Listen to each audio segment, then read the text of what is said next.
Hey, good morning. Yes, it is. It is Tuesday, the 15th of July. So, what are we talking about today? Well, I'm talking about when we talk about success. What is really success? How do you define success and successful? Well, it could mean a lot of things to a lot of different people, right? So, stay tuned.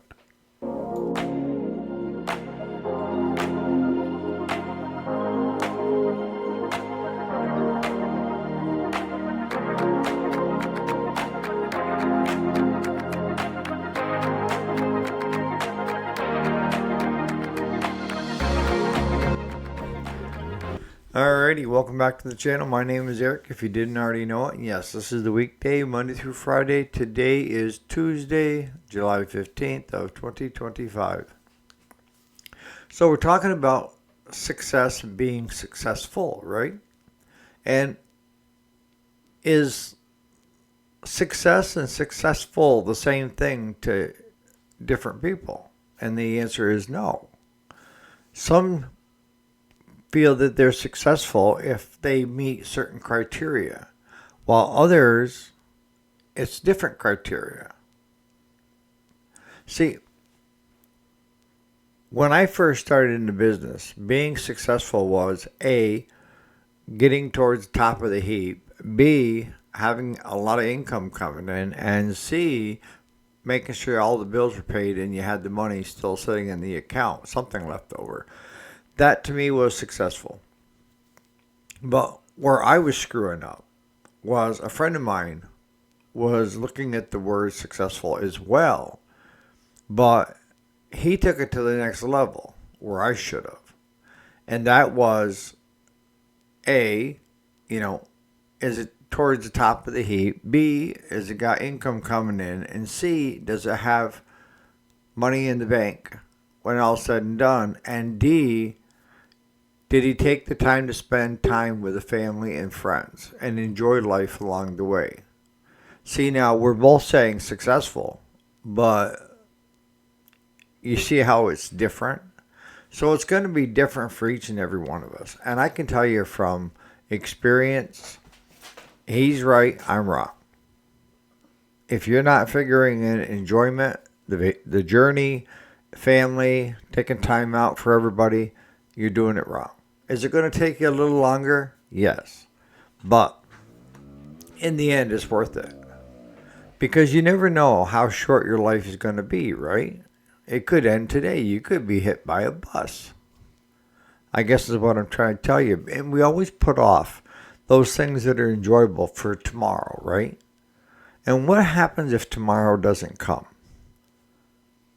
You're screwed because you spent your whole life putting things off until that ideal moment in time where it's the right time. All the stars align, right?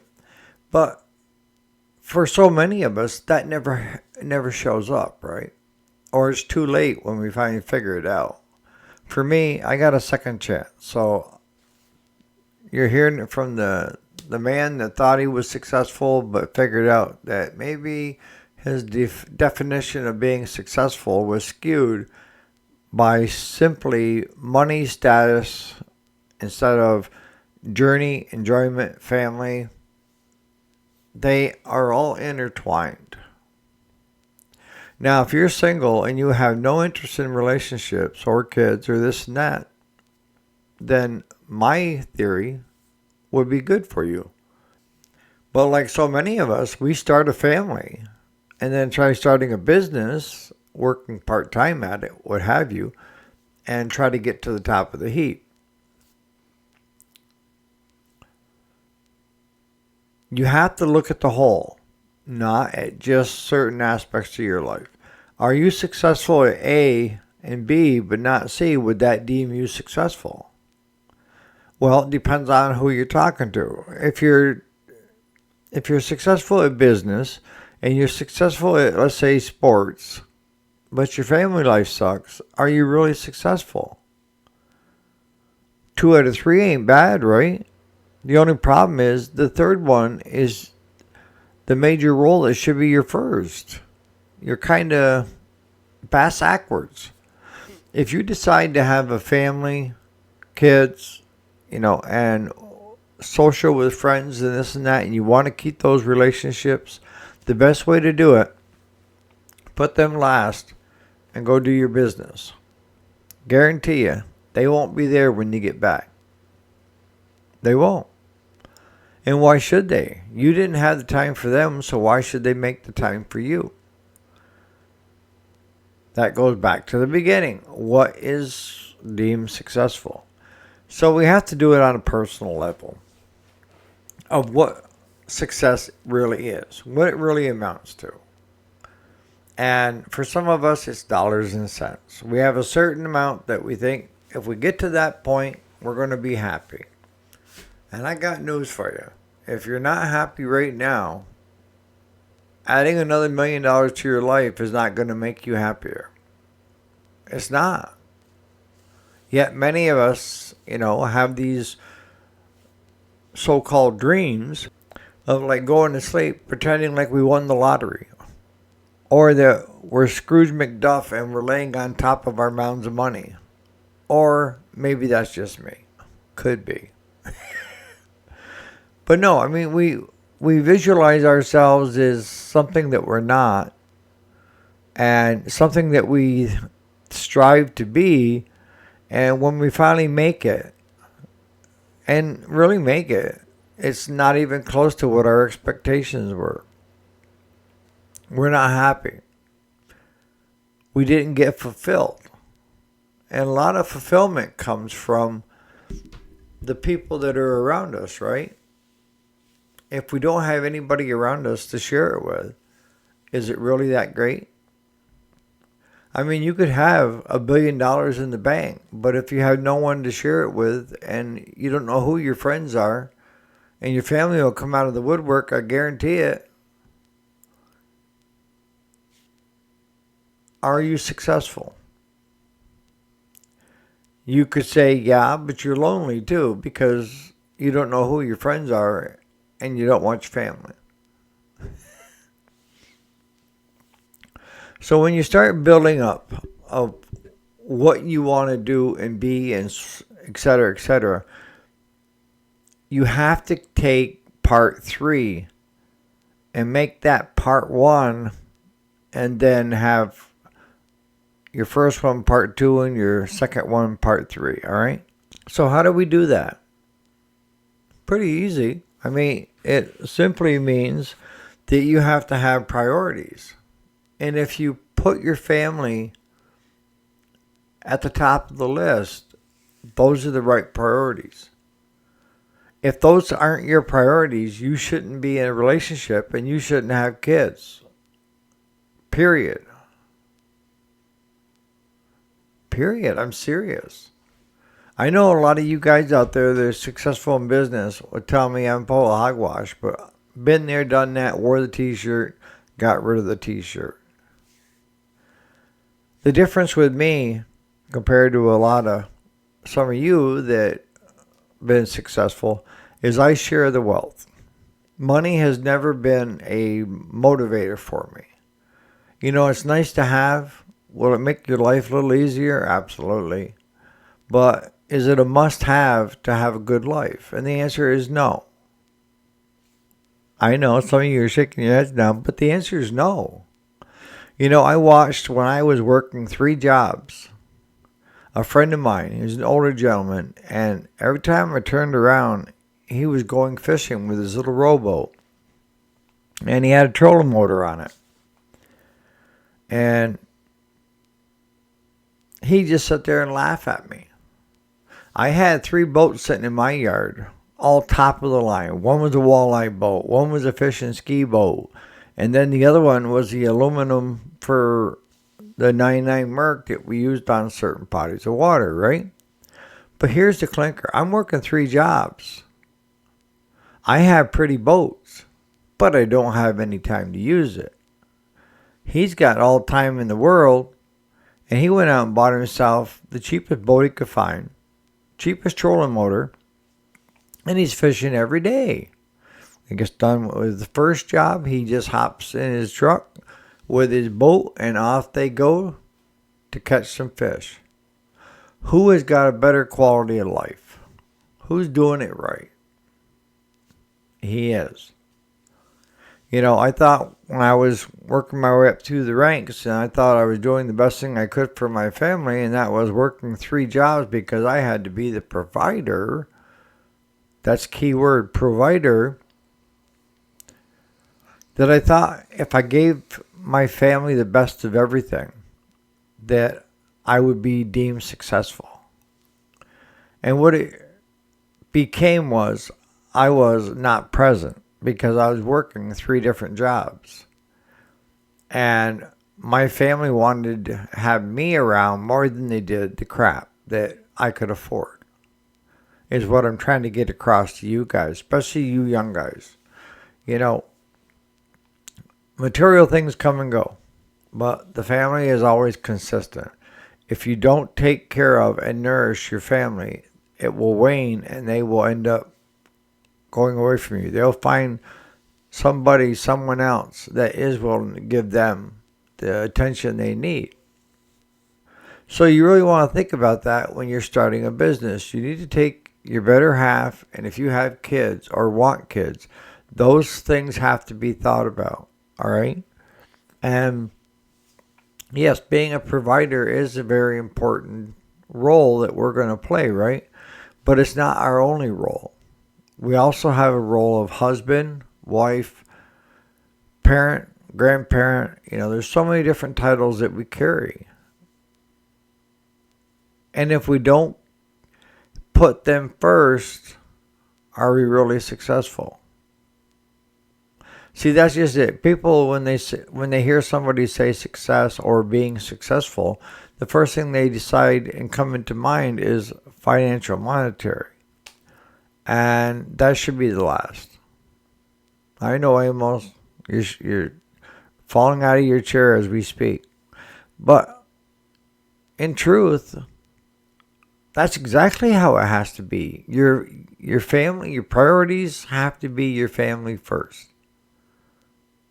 And that's being present in the moment. If you're working every time they have a game that they're in, whether it be softball, soccer, what have you, and you're busy all the time, that sends a message that they aren't worth your time. And you're going to come back and say, yes, it is, but I have to provide so they can enjoy the nicer things in life. Your son or daughter wants you sitting in the bleachers watching them play. That's more important to them than getting them a new bike or a new four-wheeler or all this other crap that goes along with it. That's big business and commercials, infomercials trying to convince you and your family what the needs are. Our needs are basic. Food, water, and shelter. And love between each other. All right?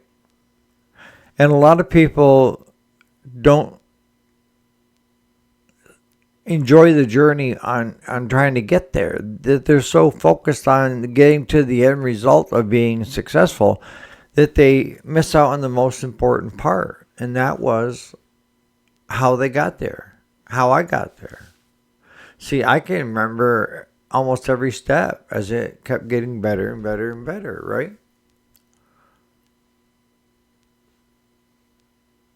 But what I found is I was working 7 days a week, 16, 18 hours a day. Graduations came, I was busy. Ball games came, I was busy.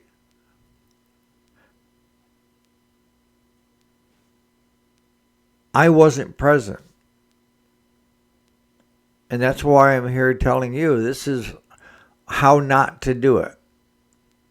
I have great relationships now with my family because they come first. And I take everybody else into consideration. And I've always been generous to helping people out. That's my forte. Is that something that's a lot of business people would say is a good thing? No. The only time that a lot of the bigger businesses look like they're doing nice things is when they're trying to sell you something or convince you that they are something that they are not. You take these multi-billion-dollar companies, and they'll put these lovey-dovey commercials out of baby ducks and everything else because they know through all these studies of how to present the right commercial that will get the biggest bang for their buck. It's not because that's what they're doing because they think it's worthy to do it. No, absolutely not. They will not do anything unless it shows that they'll get a greater return. Those people will never learn. They've learned how to make money, but they haven't learned the basics of life, and that is having relationships, close relationships with your family. And if you're in business, it's good to have good relationships with your customers, right? It's not robotic where they come in, they pay the bill, and off they go, and another one comes in, drops something off. No, it's not like that. If it is, tell me how to do it. Because most of them are now my friends, and they'll call me, see if I have any time. Like yesterday, I had a guy, his name is Len. He's an older gentleman, and he had 2 chainsaws, both Steels. And he gave me a call, and he said, Eric, I got these 2 older Steels. I can't get them to run. Are they worth fixing? And first thing that come to mind was like, what am I, a genie in a bottle? I can see your saws through the phone. Well, I said, Len, the only way I could tell you that is if I see him. He said, well, are you at the shop? I said, yeah, I'm on the phone. So he decided to come down with his 2 saws. And while he and his wife stood there, I did a compression check on both of them. And they both passed. They were both really nice shape. And as I explained to Len, I said, look, they're both worth fixing. But where are you comfortable at?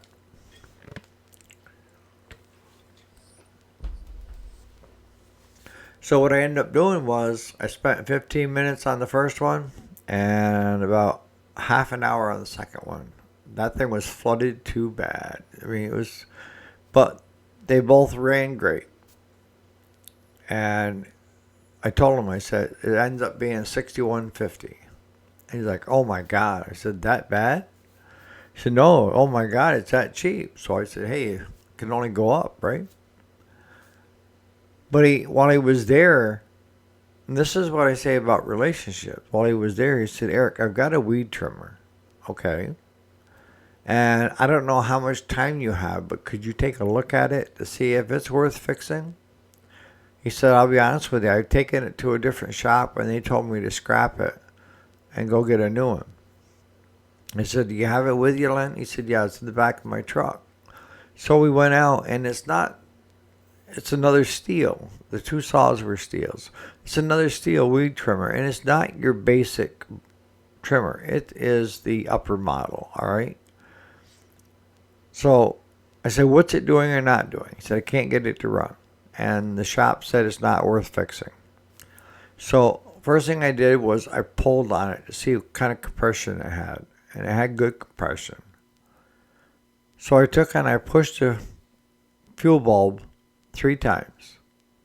Put it on choke. First pull, it was running. He could not believe it.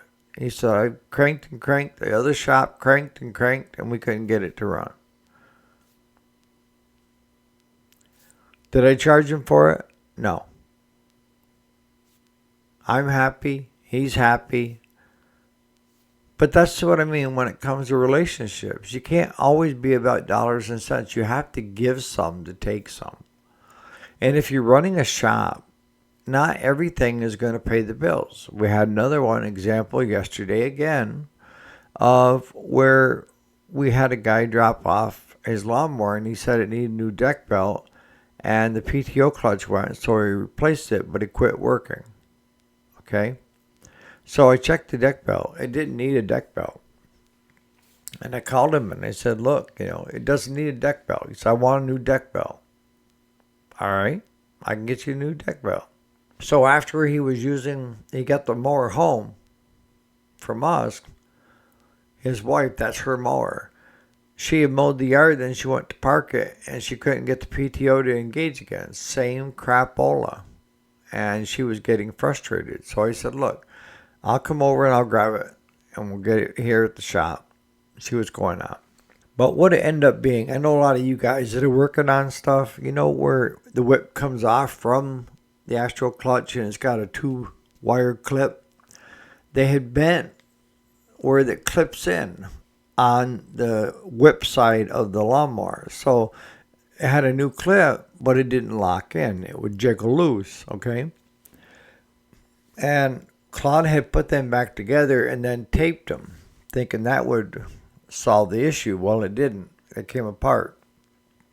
So we picked it back up and brought it back to the shop. And I told Claude, I said, just cut each wire. We have the connector ends. Take and fix those so it's a good solid clip so that it can't wiggle out. So that's what he did. I dropped it back off last week. And she called yesterday wanting to know what she owed me because it had run great this past week with her mowing the yard. I said, you don't owe me anything. And she said, well, what do you mean? I said, well, it's because when we shipped this out of here the last time, we put the new deck belt on, but that connector issue should have been resolved, and it didn't. So that's on me. And it was like, I greatly appreciate that, Eric. I really mean it. And that right there is a connection you need with your customers. Don't fake it till you make it. Don't. Because they will call you out. You have to be genuine that you're there to help them. You are the problem solver. You are the one, the fixer. But isn't going to be all the time of getting paid to be the fixer. Sometimes you have to give a little bit to get a little bit. And that's building trust within your customers, that you're not just simply after dollars and cents, and that you do have an interest in them. And again, you can't fake that either. And I don't. And each individual, each customer is a little different, okay? And you will develop the skills of how to handle each one. But it goes back to being successful. The way to be successful is have your family first, your customers right up there. It's not all about dollars and cents and what's in it for you. If you approach life that what's in it for you, it may be a sucky life. But if you enjoy the journey with your family, your friends, your customers, along the way, and good businesses are built over time. Like they say, Rome wasn't built in a day.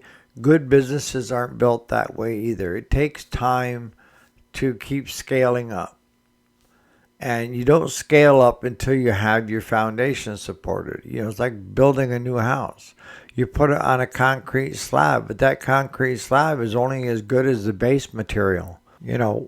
Was it cleared right? Was the right material put in there? Is it a floating pad? All these different things come into mind. But the idea is before you put the house on it, make sure that your foundation is solid. And that's going to be the finale for today, is that in order to have things in life, your foundation has to be solid. You have to have the right mindset and the right goals and be able to define for yourself what is success and what is successful. And are you taking into consideration your family, your friends, your customers / friends, and the people around you in the town? Are there ways that you can make it better? Once you have it figured out of how everything is going to work, then you can scale up to the next level and then the next level. But don't ever forget what parts people play in your life. So on that note, you guys have a great Tuesday. We'll catch you here bright and early tomorrow morning for another episode of The Weekday. Enjoy, guys.